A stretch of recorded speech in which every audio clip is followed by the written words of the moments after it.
সুপ্রিয় দর্শক, আসসালামু আলাইকুম।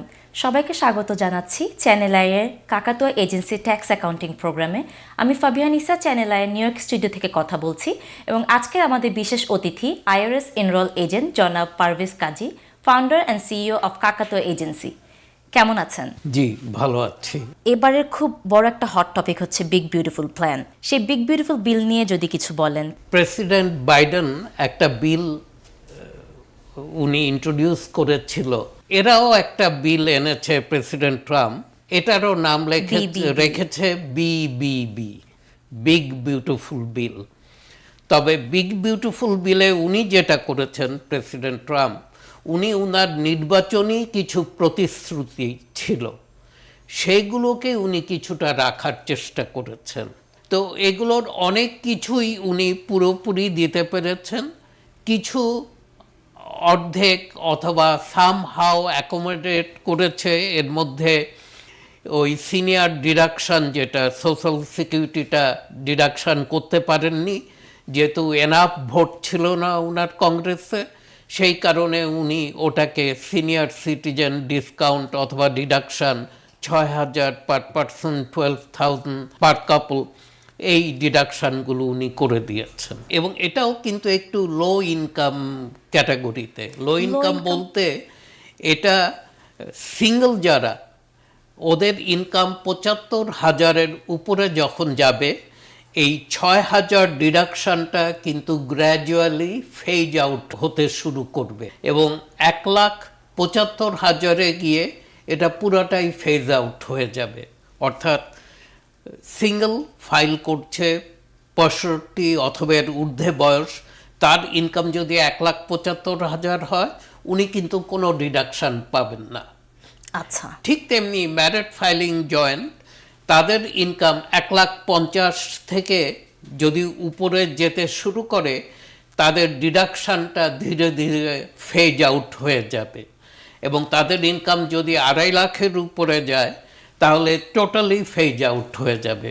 তো তার মানে এগুলো দেয়া হয়েছে মূলত যারা স্বল্প আয়ের লোকজন তাদেরকেই। কারো ইনকাম $1,00,000 যদি বলি, সেক্ষেত্রে তাও উনি কিছু পাচ্ছেন। উনি কিছু পাচ্ছেন, হ্যাঁ, কিন্তু উনি 6,000 পুরোটা পাচ্ছেন না, উনি হয়তো 4,000 পাচ্ছেন। উনার ইনকাম যখন 1.5 লাখে যাবে, উনি হয়তো 2,000 ডিডাকশান পাবেন। 1,75,000-এ যখন যাবে, উনার ফেজ আউট, উনি 0 ডিডাকশান পাবেন। ওভারটাইমের উপরে কোনো ট্যাক্স দিতে হচ্ছে না বা আপনার টিপসের উপর ট্যাক্স দিতে হচ্ছে না, তাহলে কি এটাকে প্রমোট করা হচ্ছে যে বেশি করে ওভারটাইম করা হোক? প্রায়শই বলে থাকি যে ওভারটাইম অথবা টিপসের জবগুলো খুব সাধারণ মানুষ করে থাকে। তাদেরকে সাহায্য করার জন্য যে গভর্নমেন্টের একটা কিন্তু এই ট্যাক্সের খুব বড় ধরনের কাজ হচ্ছে যে সম্পদকে রিডিস্ট্রিবিউট করা। ট্যাক্সিংয়ের মাধ্যমে সরকার যেটা করে সেটা হচ্ছে এটাকে রিডিস্ট্রিবিউট করে। তার মানে ধনীদের উপর ট্যাক্সের বোঝাটা একটু বাড়িয়ে দেওয়া হয় এবং যারা গরিব নিম্ন আয়ের লোকজন, তাদের ট্যাক্সের বোঝা কমিয়ে দিয়ে তাদেরকে নানা সুযোগ সুবিধা দেওয়া হয়। স্টেট এবং লোকাল ট্যাক্স নিয়ে যদি একটু জিজ্ঞেস করি। এটাও বিগ বিউটিফুল বিলের একটা বড় ছাড়। আগে যারা আইটেমাইজ ফাইল করতেন, গত 8 বছর অনেকেই আইটেমাইজ ফাইল করতে পারেননি, যেহেতু salt tax, state and local ট্যাক্সের উপর একটা ক্যাপ দিয়ে দেওয়া হয়েছিল এবং সেটা ছিল 10,000।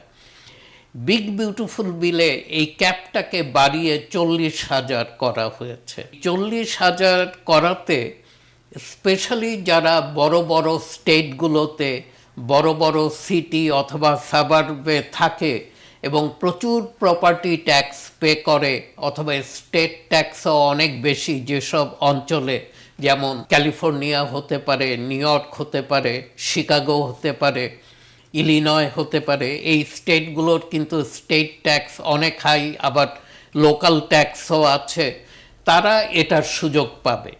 এবং এই 40,000 ক্যাপ করার কারণে গতবার আমরা দেখেছি এর আগের বছরগুলোতে 3 থেকে 5% লোক আইটেমাইজ ফাইল করত, কিন্তু এই সল্ট ক্যাপ বাড়িয়ে 40,000 করার কারণে আমরা আশা করছি এবছর 10-15% লোক আইটেমাইজ ফাইল করবে। আইটেমাইজ ফাইলিংটা করার পিছনে কি কি ডকুমেন্টস লাগতে পারে? আমাদের ফার্স্ট লাইন অফ ডিফেন্স হচ্ছে স্ট্যান্ডার্ড ডিডাকশন। আমার ইনকাম 100,000, আমরা ম্যারিড ফাইলিং জয়েন্ট ফাইল করে থাকি, সরকার আমাকে বলছে তোমাকে কিচ্ছু দেখাতে হবে না, 33,000 তোমার ইনকাম থেকে বাদ দিয়ে দাও। আমি বাদ দিয়ে দিলাম, থাকলো 67,000, বললো যে এটার উপরে আমাকে ট্যাক্স পে করো। আর আইটেমাইজ তখনই আমি করব যখন আমি স্ট্যান্ডার্ড ডিডাকশন নিচ্ছি না। তার মানে আমার কাছে আইটেম আছে, যেই আইটেমগুলোকে আমি যোগ করলে 33,000-এর বেশি আমি ডিডাক্ট করতে পারবো। এই আইটেমগুলো হচ্ছে property tax, state and local tax, mortgage interest, charitable deductions, medical deductions. এগুলো সবগুলোকে আমি যদি একত্রিত করি এবং দেখি যে আমি 50,000 ডিডাক্ট করতে পারবো আমার ইনকাম থেকে, তাহলে তো আমি 33,000 যে স্ট্যান্ডার্ড ডিডাকশন সেটা আমি নিব না। যেহেতু আমি হায়ার ডিডাকশন নিব আমার ট্যাক্সেবল ইনকামকে কমিয়ে আনার জন্য। এখানে আরেকটা জিনিস আইটেমাইজে অনেক সময় দেখা গেছে যারা গ্যাম্বলিং করেন তারাও কিন্তু আইটেমাইজ ফাইল করে। যেহেতু তারা, আমার কাছে বেশ কিছু ফাইল আছে, এরা বিগ টাইম গ্যাম্বলার, ওরা অনেক গ্যাম্বলিং করেন এবং ওনাদের উইনিং হচ্ছে $4-5 লাখ দে উইন। এখন আপনি যেই $4 লাখ উইন করলেন, if you have supporting document যে আপনি $4 লাখ খেলতে খরচ করেছেন, সাধারণত ক্যাসিনোগুলো এই ডকুমেন্ট দিয়ে থাকে, উনি কিন্তু আইটেমাইজে ওই $4 লাখ ডিডাকশান নিতে পারেন। আচ্ছা। তো ম্যাক্সিমাম উইনিং অ্যামাউন্ট পর্যন্ত। কেউ হয়তো 2 লাখ উইন করেছে কিন্তু তার কাছে ডকুমেন্ট আছে যে সে $3 লাখ খেলেছে, লস করেছে, সে 2 লাখ পর্যন্ত ডিডাকশন নিতে পারবে। তো ওর জন্য আইটেমাইজ ফাইলার যারা করে তাদের হাতে এই ধরনের আইটেমসগুলো যদি থাকে তখনই তারা আইটেমাইজ ফাইল করতে উদ্বুদ্ধ হয় অথবা উৎসাহিত হয়। আপনি বলেছিলেন গাড়ির কথা, তো এটা কি আমেরিকান গাড়ি হতে হবে? জি, এটা সম্পূর্ণরূপে নতুন। এটা হচ্ছে আমেরিকান কার ইন্ডাস্ট্রিকে প্রমোট করার জন্য এই আইনটা করা হয়েছে। যেহেতু এখানে কিন্তু প্রবণতা একটু বিদেশি গাড়ি কিনা, তাদেরকে সাহায্য করতে গিয়ে গভর্নমেন্ট এবার বিগ বিউটিফুল বিলে যেটা করা হয়েছে যে আপনি যদি আমেরিকান গাড়ি কিনেন এবং সেটা যদি ফাইন্যান্সিংয়ে কিনে থাকেন, তাহলে আপনি যে ইন্টারেস্ট পে করবেন গাড়ি কিনতে গিয়ে, এই গাড়ি আপনি পার্সোনাল ইউজও করতে পারেন অথবা বিজনেস ইউজও হতে পারে, যেটাই করুন না কেন আপনি যে ইন্টারেস্টটা পে করেছেন সেটাকে অ্যাবাভ দ্য লাইন আপনি ডিডাক্ট করতে পারবেন। সেই সঙ্গে কি আপনার মনে হয় ট্যারিফসে একটু সম্পর্ক আছে?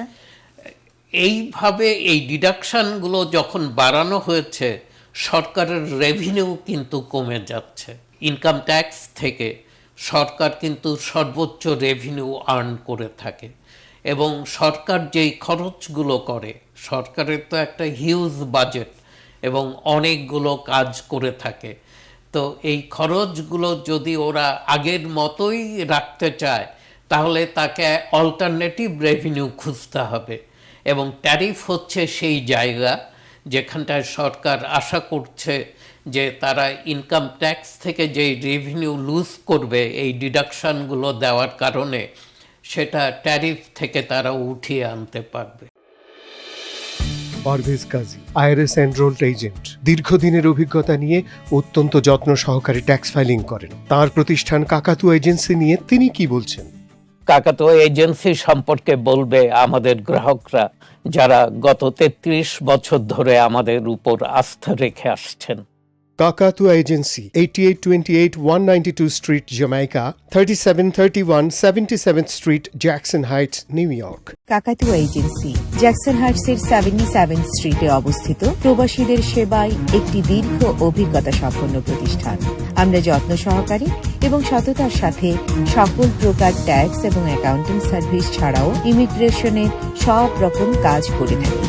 সুদীর্ঘ 30 বছর ধরে আমরা ট্যাক্স, অ্যাকাউন্টিং ও ইমিগ্রেশন বিষয়ক সেবাগুলো দিয়ে আসছি আমাদের কমিউনিটিতে। কাকাতুয়া এজেন্সি আস্থার এক নাম। যোগাযোগ 37-31 77th street, Jackson Heights, new York. W2 এবং উইথহেল্ড নিয়ে যদি একটু কথা বলতেন। অনেক সময় ট্যাক্স পেয়ার এসছে আমার কাছে এবং বলছে আমি এবং আমার বন্ধু আমরা একই কাজ করি, একই বেতন পাই, ওর বেতনও 1500 উইকলি, আমার বেতনও 1500 উইকলি, ওর 2 বাচ্চা, আমারও 2 বাচ্চা, ও রিফান্ড পেল 12,000, আমি কেন পাচ্ছি 9,000, এই 3,000 কম কেন? ওর ইনকাম যা, আমারও তো তাই। ওনারা শুধু ইনকামটা দেখেন, ওনারা কিন্তু ট্যাক্স উইথহেল্ড, এই যে আপনি যেই প্রশ্নটা করলেন, দেখেন না। ফেডারেল ট্যাক্স উইথহেল্ড কিন্তু একটা আপনার রিফান্ডের বড় অংশ, এবং আপনি যদি ফেডারেল ট্যাক্স বেশি উইথহেল্ড করান ডেফিনেটলি আপনি বেশি রিফান্ড পাবেন, আর যে কম উইথহেল্ড করেছে সে কম রিফান্ড পায়। তো এখানে ইউজুয়ালি উইথহেল্ডটা ছোট্ট একটা অঙ্ক, যেটা বক্স 2-এ থাকে, সবাই বক্স 1-এ আপনার টোটাল ইনকামটা আসে। ধরুন আপনার টোটাল ইনকাম 75,000, ও বলছে আমারও তো ইনকাম 75,000, আমার বন্ধুর ইনকামও 75,000, কিন্তু বক্স 2-তে বন্ধুর উইথহেল্ড আছে 8,500 আর ওর বক্স 2-তে আছে 4,500, কম। তো 4,000 সে কম দিয়েছে, তো সে তো 4,000 কম রিফান্ড পাবেই। চাইল্ড ট্যাক্স ক্রেডিট নিয়ে যদি একটু বলতেন। 16 বছর পর্যন্ত বাচ্চারা এটার জন্য এলিজেবল, এর উপরে 17 হয়ে গেলে সেই বাচ্চা কিন্তু পায় না। এখন অনেক সময় বাবা মা বলে গত বছর আমার তো রিফান্ড এই ছিল, সেম ইনকাম, এবছর কেন আমার রিফান্ড কমে আসছে? তো আমরা তখন তাড়াতাড়ি তার ফাইলে গিয়ে প্রথমে দেখি তার বড় বাচ্চাটার বয়স। ডেট অফ বার্থ কত। ইফ ইট ইজ 2006, তার মানে সে 17 হয়ে গেছে, অতএব তার ইনকাম ওই যে চাইল্ড ট্যাক্স ক্রেডিট 2200 যেটা, ওটা এবছর নাই। তো ওই বছর না থাকার কারণে ওনার রিফান্ড কমে গেছে। তো অনেক সময় এটা বোঝানো সহজ হয়, বলি যে ভাই এটা 16 বছর পর্যন্ত, 17 হয়ে যাওয়ার কারণে এটা আর নাই আপনার ফাইলে। তো ওরা বুঝে, এবং বুঝে যে এই কারণেই আমার রিফান্ডটা এবার কম হয়েছে। First child, second child, third child, এক্ষেত্রে কি কোনো ডিফারেন্সিয়েশন হয়? আপনার income say for example 25,000, first চাইল্ডের জন্য আমার কাছে এক্স্যাক্ট টেবিলটা নাই, আমি এস্টিমেটেড বলছি বোঝার সুবিধার জন্য হাউ ইট ওয়ার্কস। প্রথম চাইল্ডের জন্য আপনাকে দেয়া হয়েছে 4,000, দ্বিতীয় চাইল্ড, আপনার দুটো চাইল্ড এখন সেম ইনকাম 25,000, আপনাকে কিন্তু 8,000 দিবে না, দ্বিতীয় চাইল্ডের জন্য দিবে ধরেন 6,500। থার্ড চাইল্ড সেম ইনকাম 25,000, আপনি পাচ্ছেন 8,000। প্রথম চাইল্ড 4,000, দ্বিতীয় চাইল্ড 8,000, তৃতীয় চাইল্ড 12,000, এইভাবে অঙ্কটা কাজ করে না। আর এই যে বললাম 25,000 ইনকামে মোস্টলি সেকেন্ড অ্যান্ড থার্ড চাইল্ডে আপনি মোস্ট অফ দ্য রিফান্ড পান। তারপর যখন আপনার ইনকাম বাড়তে থাকে আপনার কিন্তু চাইল্ড ট্যাক্স ক্রেডিট কমতে থাকে। আমি অনেকেই বলে থাকে, অন্যান্যরা বলছে 68,000 ইনকাম পর্যন্ত 3 চাইল্ডে আমি 8,000 পাবো। তো আমি একজন অফিসে বলছিলেন, আমি তাকে দেখলাম যে আপনার যদি ইনকাম 66,000 হয় 3 চাইল্ডের জন্য আপনি 1,200 টাকা পাবেন। এই প্ল্যানটার জন্য কি অতিরিক্ত কোনো ডকুমেন্টস লাগে নাকি নর্মাল ডকুমেন্টসগুলি অতিরিক্ত কিছু নয়, কিছু ডকুমেন্ট লাগছে, যেহেতু গত বছর জুলাই মাসে এই বিলটা পাস হয়েছে। অনেক এমপ্লয়ার ওভারটাইম এবং টিপ ইনকামগুলোকে W2-তে যথাযথভাবে আনতে পারেনি। তো ওর জন্য আমরা ক্লায়েন্টকে বলছি W2 যখন আনবেন, যারা স্পেশালি ওভারটাইম এবং টিপসে কাজ করেছে, তাদেরকে বলছি যে আপনারা আপনাদের লাস্ট পে স্টাবটাও আনবেন।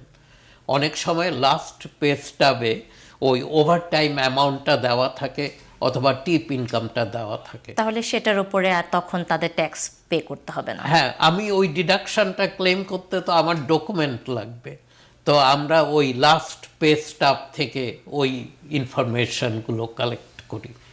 তা আপনার কাছে মনে হচ্ছে যে সিনিয়রদের জন্য এটা খুবই ভালো একটা নিউজ অবশ্যই এবছরে? অবশ্যই সিনিয়রদের জন্য এটা একটা বড় নিউজ, যেহেতু সিনিয়ররা সারা জীবন এই দেশে ট্যাক্স পে করেছে এবং এখন রিটায়ারমেন্টে গিয়েও যদি তাদেরকে ট্যাক্স পে করতে হয়, তো ডেফিনেটলি তারা খুব মন খারাপ করে, দুঃখ পায় যে আমাদেরকে কবে ছাড় দিবে সরকার।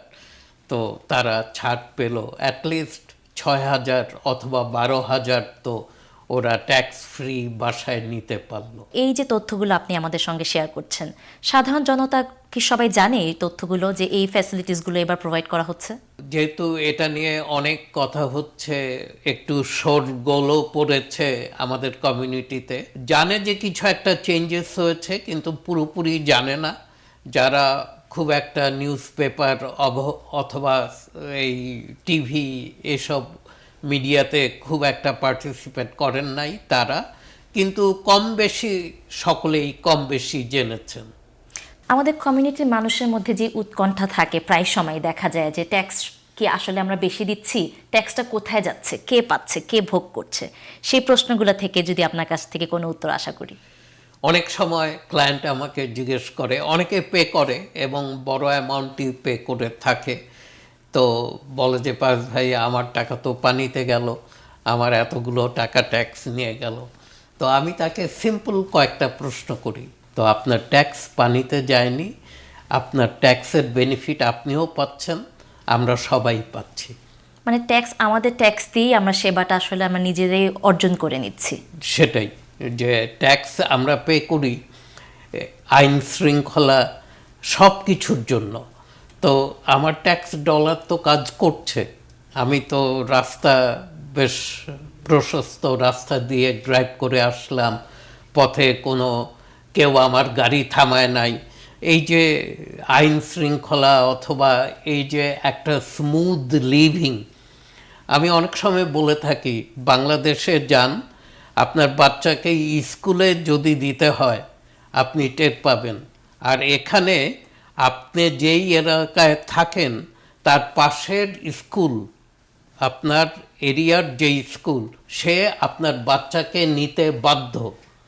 ইভেন আপনি 911 কল করেন, বাসায় কেউ হার্ট অথবা ব্যথা পেয়েছে, অ্যাম্বুলেন্স এসে হসপিটালে নিয়ে যাচ্ছে, সাথে সাথে আপনাকে কিছু করতে হচ্ছে না। এই যে একটা স্মুথ লিভিং আমরা এখানে পাচ্ছি, এগুলো তো ট্যাক্স ডলারের বিনিময়ে। দর্শকদের জন্য কি পরামর্শ, কখন ফাইল করা উচিত বা কি কি ভুল সংশোধন করা উচিত? দর্শক, কখনো কোনো ডকুমেন্ট মিসিং করে অথবা আপনি পাননি, হয়তো একটা W2 ভাবলেন 4 জায়গায় কাজ করেছেন, 3টা পেয়ে গেছেন, এটা দিয়ে ফাইল করলেই হবে, এটা কিন্তু একান্তই ভুল।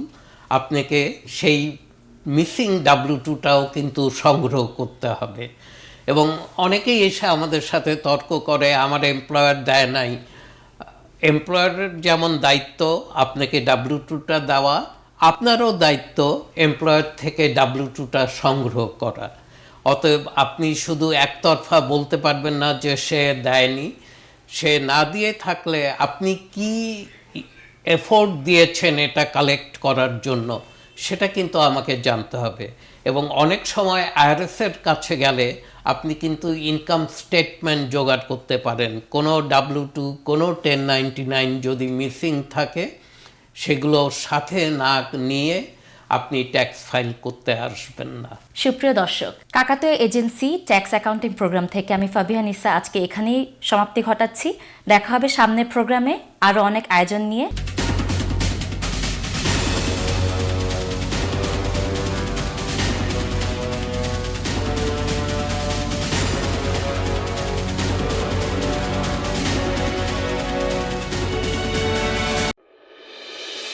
পারভেজ কাজী, আইআরএস এনরোলড এজেন্ট, দীর্ঘদিনের অভিজ্ঞতা নিয়ে অত্যন্ত যত্ন সহকারে ট্যাক্স ফাইলিং করেন। তার প্রতিষ্ঠান কাকাতুয়া এজেন্সি নিয়ে তিনি কি বলছেন?